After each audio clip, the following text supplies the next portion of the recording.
તો આજે હું તમારી જોડે શેર કરીશ કેરીને 1 વર્ષ સુધી સ્ટોર કરવાની રીત।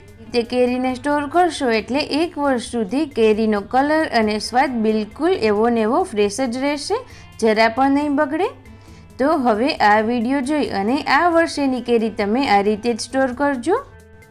તો કેરીને સ્ટોર કરવા માટે મેં અહીંયા 4 નંગ જેટલી પાકી કેરી લીધેલી છે।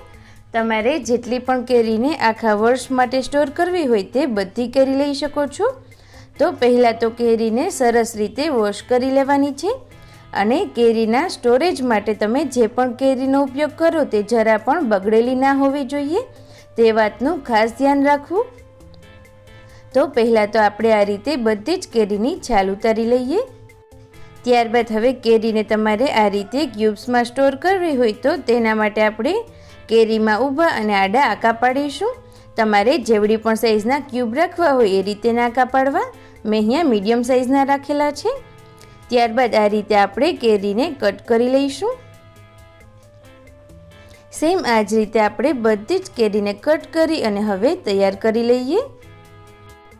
તો તમે જોઈ શકો છો મેં અહીંયા કેરીને કટ કરી અને તૈયાર કરી લીધી છે।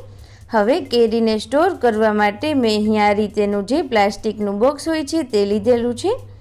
તમે તમારા ઘરમાં રહેલું કોઈ પણ પ્લાસ્ટિકનું જે એરટાઇટ કન્ટેનર હોય તેનો ઉપયોગ કરી શકો છો। અને જો તમારે આ રીતેનું પ્લાસ્ટિકનું બોક્સનો ઉપયોગ ના કરવો હોય તો આ રીતેની જે કેરીને સ્ટોર કરવા માટેની સ્પેશિયલ લોક બેગ આવે છે તમે તેનો પણ ઉપયોગ કરી શકો છો। તમે બોક્સ અથવા તો લોક બેગનો ઉપયોગ કરો, બંનેમાં પ્રોસિજર સેમ જ કરવાની છે।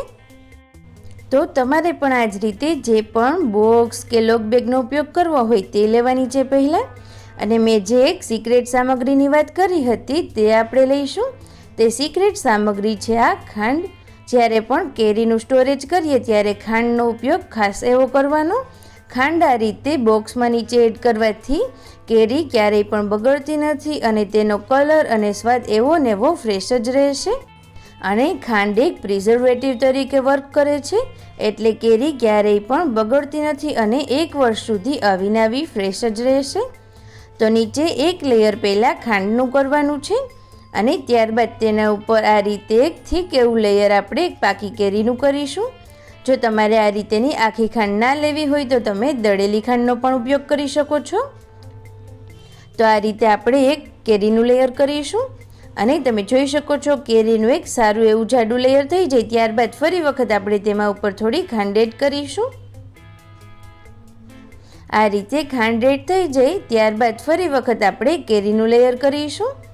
સેમ આ જ પ્રોસેસ જો તમે લોક બેગનો ઉપયોગ કરતા હોય તો તેમાં પણ આ જ રીતે કરવાનું છે। ત્યારબાદ ફરી વખત આપણે ઉપર કેરી એડ કરીશું। સેમ આ જ પ્રોસેસ જેટલા પણ તમે કેરીના લેયર કરો એ વખતે કરવાની છે। તો તમે અહીંયા જોઈ શકો છો આપણું કેરીનું આખું બોક્સ સરસ રીતે ભરાઈ ગયું છે। હવે જ્યારે બોક્સને પેક કરવું હોય એ સમયે આપણે જેવી રીતે બોટમમાં એક લેયર ખાંડનું કરેલું સેમ એવી જ રીતે ઉપર પણ એક લેયર આપણે ખાંડનું કરીશું। જો તમે કેરીને આ રીતે સ્ટોર ના કરતા હોય તો આ વર્ષે આ રીતે જરૂરથી કરજો। કેરી જરા પણ બગડતી નથી અને આવી જ આવી ફ્રેશ જ રહેશે। તો હવે આપણે ઉપર પણ ખાંડનું લેયર કરી દીધું છે તો આપણે હવે તેનું ઢાંકણ બંધ કરી દઈએ। અને એક વાતનું ખાસ ધ્યાન રાખવું કે જ્યારે પણ તમારે જેટલી પણ બોક્સમાં કેરી ભરી છે તે બધાનો ઉપયોગ કરવો હોય ત્યારે જ આ બોક્સને ઓપન કરવાનું। તમે અડધી કેરીનો ઉપયોગ કરી અને ફરી વખત તેને ફ્રીઝરમાં મૂકી અને પછી તેનો યુઝ કરશો તો તે બગડી જશે। એટલે પોસિબલ હોય તો લોક બેગ કે બોક્સ તમે જેનો પણ ઉપયોગ કરો તે નાની સાઇઝના હોવા જોઈએ કે જ્યારે પણ તમે ઓપન કરો ત્યારે એક જ વખતમાં આખું ફિનિશ થઈ જાય। તો હવે આ રીતે આપણે તેને ફ્રીઝરમાં સ્ટોર કરવા માટે મૂકીએ। તમે જોઈ શકો છો આ બધી જ કેરી મેં પહેલાંથી સ્ટોર કરીને રાખી છે। તો આ રીતેના તમારા ઘરમાં કોઈ પણ પ્લાસ્ટિકના ડબ્બા હોય તમે તેનો ઉપયોગ કરી શકો છો। વધારે જો કેરીને એકી સાથે સ્ટોર કરવી હોય તો આ રીતેનો તમે પિંક ડબ્બો જોઈ શકો છો, એવી રીતેના કન્ટેનરમાં પણ તમે યુઝ કરી શકો છો। અને આ રીતે તમારા ઘરમાં નાના પ્લાસ્ટિકના ડબ્બા હોય તો તમે તેનો પણ ઉપયોગ કરી શકો છો। તો આ રીતે કેરીનું બોક્સ રાખી અને આપણે તેને સ્ટોર કરી દઈએ।